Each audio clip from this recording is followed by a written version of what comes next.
Live, local. This is Fox 12 Now. Welcome back to Fox 12 Now. I'm Greg Nibbler. We are live streaming here out of the Fox 12 Oregon newsroom. So thanks for joining us. We have a wide range of discussions that we have here on the show, but right now we're talking about an increase in children showing up for medical services after falling out of windows. This has been increasing. We're going to talk about why that's happening and what to do, even if you're just not thinking about it, to try to stop some of those issues and concerns. To do so, from Oregon Health Sciences University, we are joined by Dr. Ben Walker, who is here with us to talk about this concern and just what people should know about that. And Doctor, thank you very much, for being here to cover this topic. And I think to start off, would you mind just telling us a little bit about yourself and also, what it is that you're seeing there? Yeah, so thank you very much for this opportunity. It's great to be here and to be able to help educate the public so we can prevent some of these, what are very preventable injuries. I'm a general pediatrician at OHSU Dornbecker, and I've been involved in injury prevention for the better part of 30 years. We're talking today about window falls, and we feel it's important to bring it up now because in the last several months, we've already had 6 children hospitalized at Dornbecker as a result of window falls. We see in Portland, partially because of the climate, a spike in children who fall out of windows around this time every year. We think about spring as falling season, and part of it has to do with what happens with the weather. The fact that today is in the 60s, but over the weekend is going to be in the 80s again. And people open their windows when the weather gets a little bit warmer, and they may not be prepared to keep their kids in. They're trying to bring some fresh air in, but it's really important to make sure that the kids can't get out.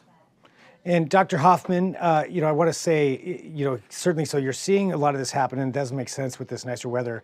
What are some things that maybe parents should be thinking about, or that they can do in those instances that they're not necessarily thinking about it, to prepare for those kinds of situations to make sure that the kids are going to be safe? Yeah, I think most people don't look at windows and think about a threat, right? Right. What we know, that the overwhelming majority of the window falls that we see, and generally on a yearly basis, it's around 50 hospital admissions for children who fall out of windows. It tends to be younger kids, toddlers, so kids who are mobile and curious, impulsive, and don't necessarily follow rules really well. If they can get to a window, that window becomes a threat to them.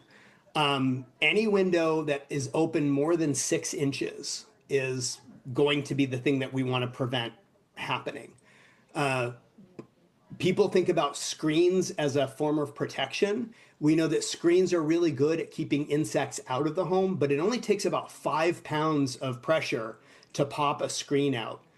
So even a 1-year-old who has access to a window that's open with the screen, if they lean on the screen will pop out and the child can fall. And that's what we see more often than not.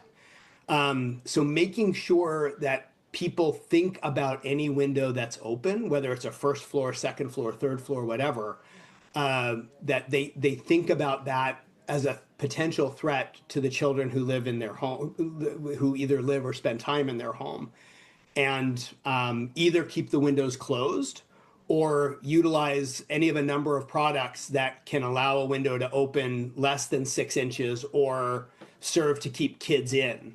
And there are a number of those on the market. Yeah, so picking up something like that, whatever that may be, that keeps those locked, and doing that now and getting that ahead of time, I would think would be a good way to do this, just to pre-plan for these kinds of situations. Because as you mentioned, most people aren't going to necessarily think about that. You're in the middle of your day. It's easy to open up a window, let some air in, but preparing sounds like it's the best way to go about with this. Yes, absolutely. So there are products. Here's an example of a window guard that would attach to the sash and keeps the window from moving up, but can be easily manipulated by an adult. So you could open the window when the child's not there. There are other products like this that can be used. This just uses a Velcro attachment. So it doesn't require it to be either screwed or drilled into a window sash, which is an issue for a lot of people who rent. because a lot of landlords don't permit alteration with a screw or anything like that. Those are available on most of the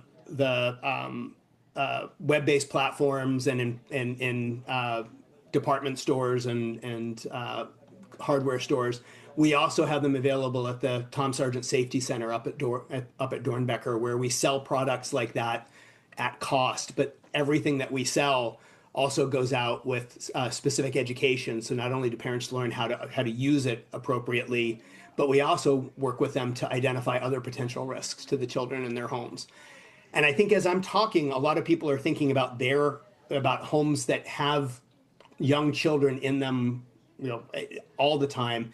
It's also really important if you babysit, if you're a grandparent or an aunt or uncle, if you're gonna have young kids in your home, you want to be thinking about things like this now, so that we can avoid any potential incidents over the course of the rest of the year. Yeah, that's a very good point. As people who may not be the parents, but have young children over to really think about that. Well, anything else that you think is important or that you want people to really think about when it comes to this situation? Yeah, one other thing that kids are really good at is climbing things. And so it's important to especially pay attention to windows that have furniture next to them. So if there's a window behind a couch or something like that, that's a window you need to especially focus on. But unfortunately, we see kids who will move a chair over or push a stool over and climb up and get to a window that a parent or caregiver may never have worried about because it wasn't adjacent to something that a child could climb. Kids are incredibly resourceful, and even after 35 years as a pediatrician, I continue to be astonished at how creative and effective they are in getting what they want. And I think we want people to acknowledge, not to live in constant fear of things like this, but to be aware that it can happen to anybody. Even the most attentive parent, there are going to be lapses in supervision, and hope can never be a strategy for preventing incidents like this. So being proactive and identifying what the risks are in your home is really essential. And like I said, we've got a staff up at the Safety Center at Dornbecker who would love to help all of the families that we can help. Yeah, I love that idea that people can go up there and, as you mentioned, you sell some of those products there, but also get an explainer and education, and probably an understanding of, as you also said, some of the other threats that people may not even be thinking about, because it's easy if you're busy, not to realize something could be, but it's important to figure out what those are. Well, Dr. and to that extent, actually, just to reiterate that for everyone, so there is the center. Where else can people go to find out more information? The American Academy of Pediatrics has a website for families called healthychildren.org that has a ton of information about everything from colds to rashes to injury prevention, including car seats and secure firearm storage, drowning prevention, and window falls prevention. All right. Well, fantastic information. Doctor, thank you very much for joining us here to discuss this and get the word out for people. I really appreciate your time. Yeah, we really appreciate the opportunity. Thank you so much. And for everybody watching, this is Fox 12 Now. We're going to go ahead and take a break, but as Dr. Hoffman mentioned, plenty of places there to go to get more information on what is happening there. So thanks for joining us. We'll be back here with more after this break. This is Fox 12 Now.